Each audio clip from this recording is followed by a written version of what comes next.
Snail and the Whale by Julia Donaldson.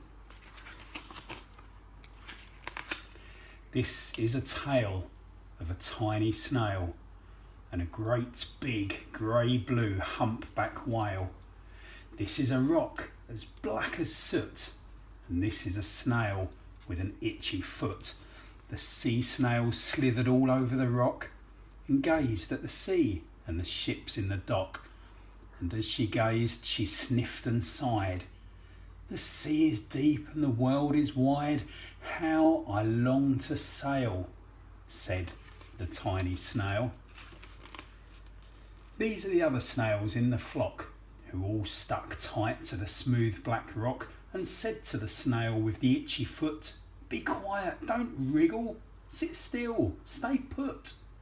But the tiny sea snail sighed and sniffed, then cried, "I've got it, I'll hitch a lift." This is the trail of the tiny snail, a silvery trail that looped and curled and said, "Lift wanted around the world." This is the whale who came one night when the tide was high and the stars were bright, a humpback whale immensely long, who sang to the snail a wonderful song of shimmering ice and coral caves and shooting stars and enormous waves. And this is the tale of the humpback whale. He held it out of the starlit sea and said to the snail, "Come sail with me."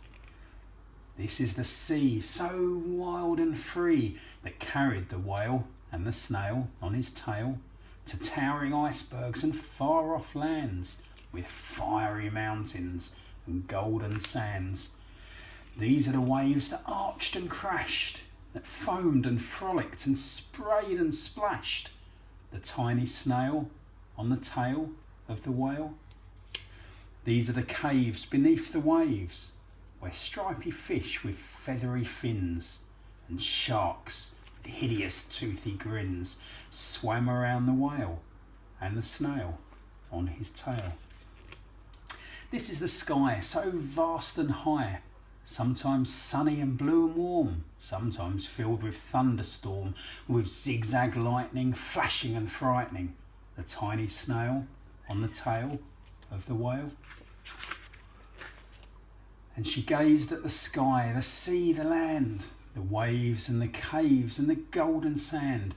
She gazed and gazed, amazed by it all, and she said to the whale, "I feel so small." But then came the day the whale lost his way.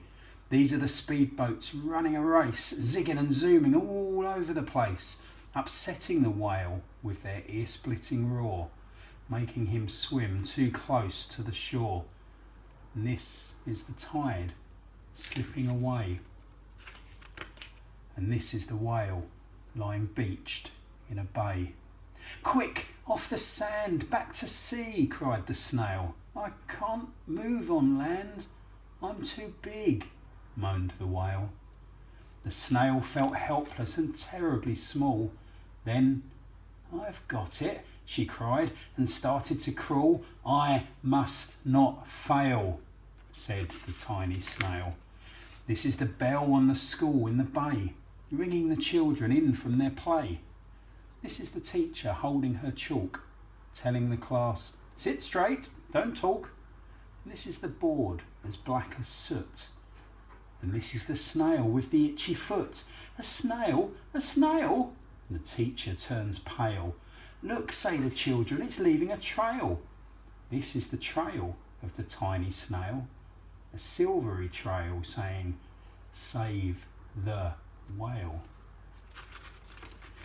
These are the children running from school, fetching the fireman, digging a pool, squirting and spraying to keep the whale cool.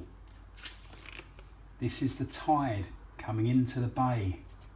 And these are the villagers shouting hooray as the whale and the snail travel safely away. Back to the dock and the flock on the rock, who said, "How time's flown, and haven't you grown?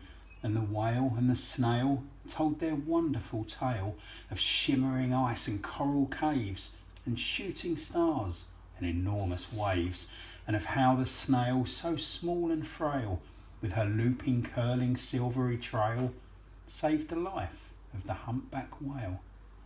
Then the humpback whale held out his tail, and on crawled snail after snail after snail, and they sang to the sea as they all set sail on the tail of the grey blue humpback whale. That's The Snail and the Whale by Julia Donaldson.